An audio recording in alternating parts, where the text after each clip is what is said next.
I'm just thinking about how brave I am because that's the thing. I haven't asked anyone for help because I completely raised myself. I raised myself through the hardest circumstances of all time, yo. And it's not talked about anymore because it's like, who wants to talk about that old shit? Nobody does. It's like all the people that are in the kingship, on the mastership, they don't want to talk about like the lowest of low because it's called the low in the New King James and the low and getting back to the responsibility of life. So no low. No low because no one wants to think about the low because it's holding God's grace to the fullest potential in pro expert in education off and uh even to NASA, off into space, even reaching the moon and the stars. People are experts in their field. So I keep saying pro athletics because of the English and the belief in English. And I know that I am because it's been a build up a year after year through my childhood. That was all in my training. That was all formal training in America. That's my American athlete and small, like 4, 5, 6, 7, 8, 9, 10, 11, 12, 13, 14, about 14 years old. I was always training as an athlete. And then I picked it back up on my own little by little through incarceration. I kept on doing yoga. I kept on doing kicks. I kept on doing core. I kept on doing floor on the bike, walking a lot through the wrath of God, Then finally in my 30s, it's been 5 years now in this training, and it picked up little by little because I used to think, is it going to be okay to work out at 4 a.m.? Is it too dark? Could something happen then? No, you have to get up at 4 and do training before you go to work because that's the only time that's going to be allowed. And then the sun breaks and then the training's over and it's fine. There's nothing that could have happened. So I kept getting up and running. Then I made work. And now it's been even more because I aggressively kept training after my job ended. And at UPS, that was a hard haul because that's commercial weight in a truck. And that's a union job. So that's actually the United States military. It is a military position because it's military time. It's on the clock at 2,400 hours, and it's holding every second of God's grace to my best advantage to get the job done.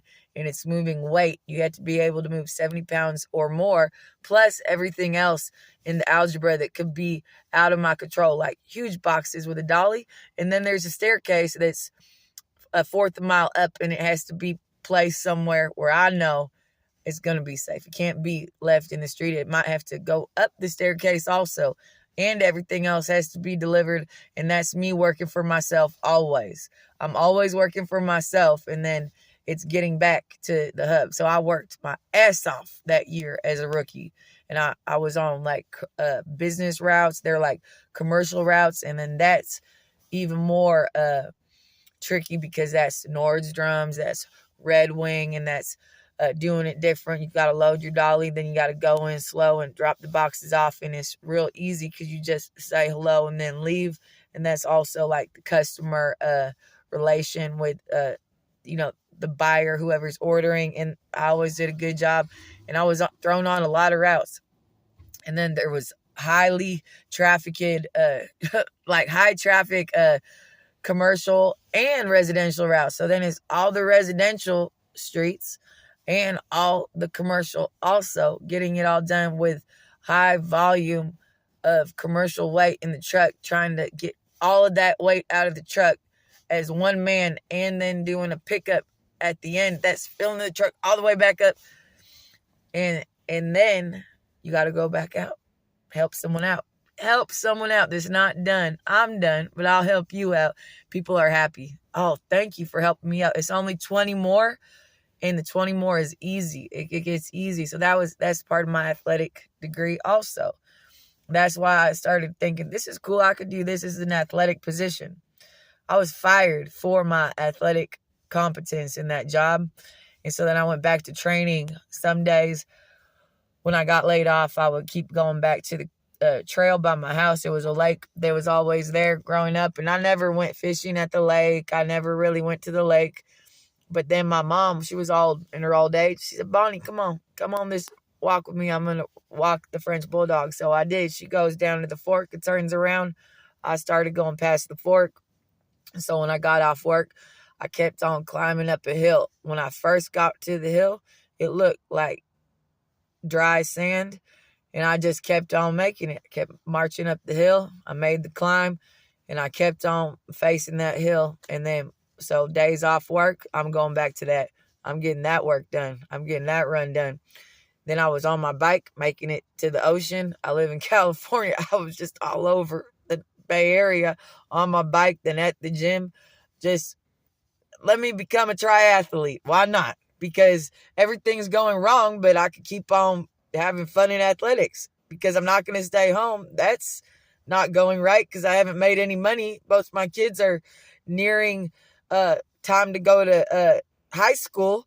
So I've got to be making something. So it's going to be training to my full maximum potential so I could try to get into college. And that's on a bike too, on a train.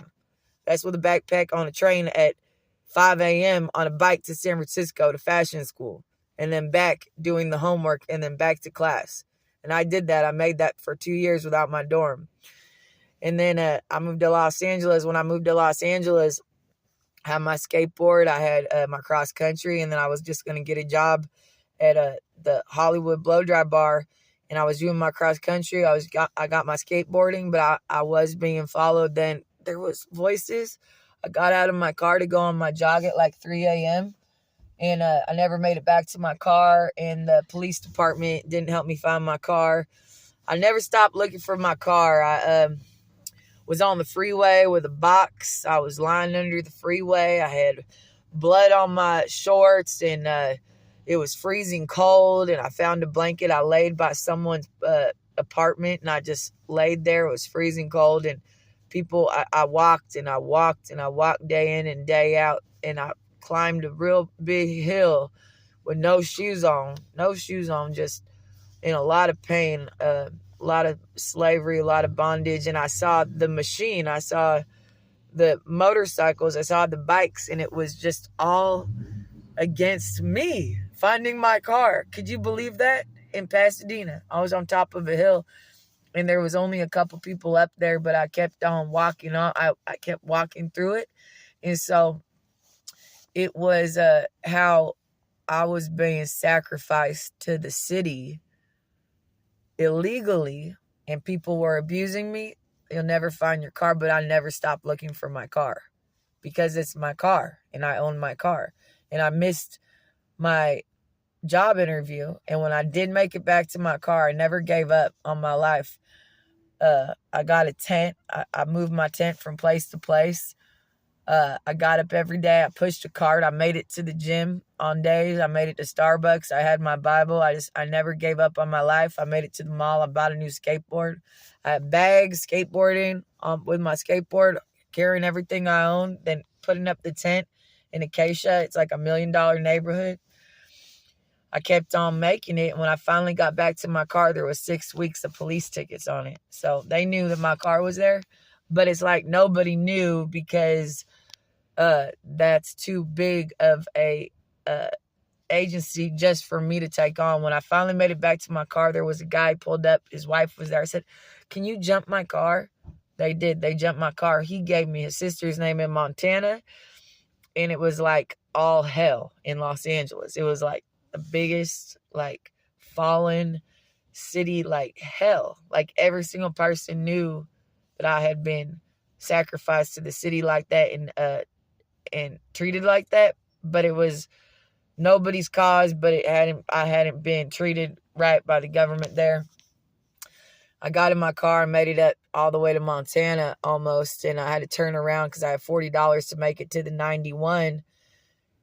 And I never gave up on moving out of California. I made it to Wyoming, to Salt Lake City, and every time I get out of my car, I run, I hike in the country.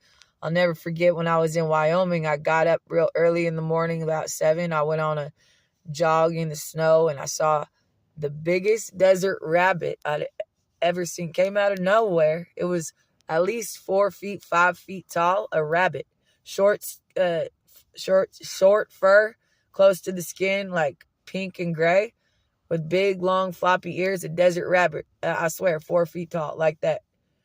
Just, and then I saw a pack of llamas. There's a lot of bones on the ground. Always finding bones, old dog bones. When I was in Salt Lake City this year, I was on the side of a pasture by Bear Lake. A whole entire wolf skeleton was just right there. So I started collecting all the bones that I put them in my backpack. And I was hiking around Bear Lake later on. I said, I have no way to keep these bones. What am I going to do with wolf bones? Because when I was in Pasadena and I was going through all that, I was at a statue. I prayed to God. I saw a snow owl in Pasadena. I saw there was a statue and a clock. It was like 1 a.m, freezing outside. There was a police car right behind me. I kept on moving on because the police car and the snow owl. There was coyotes in the shadow. I kept on walking. I followed the coyotes. In and farther through the night. I followed the coyotes. So anyways, those old bones, I went back and I had poured some in the creek there. It happened to be Wolf Creek. I went back down to Wolf Creek. I got the bones. I went to the laundry house. And then that night, I went back. All the bones were in my cowboy boot. I went back to where I found the whole wolf skeleton and I dropped the bones and it goes, the bones, and they just fell back down. I said, better to leave the skeleton alone, put the bones back, because I have no way to keep the bones. And it's on the morrow. That's biblical. That means the sun will rise on the morrow. That's God. That's holy land. The land's still holy and sacred. There's unseen trees, unseen territory. When you find bones, leave them be. Because the bones are bones. They're not good to keep because it's on the morrow. It's on the morrow. So when you find bones, leave them alone. When you find bones, leave them alone. So I did. I put the bones back and they found my cowboy boot and I made it at Salt Lake City.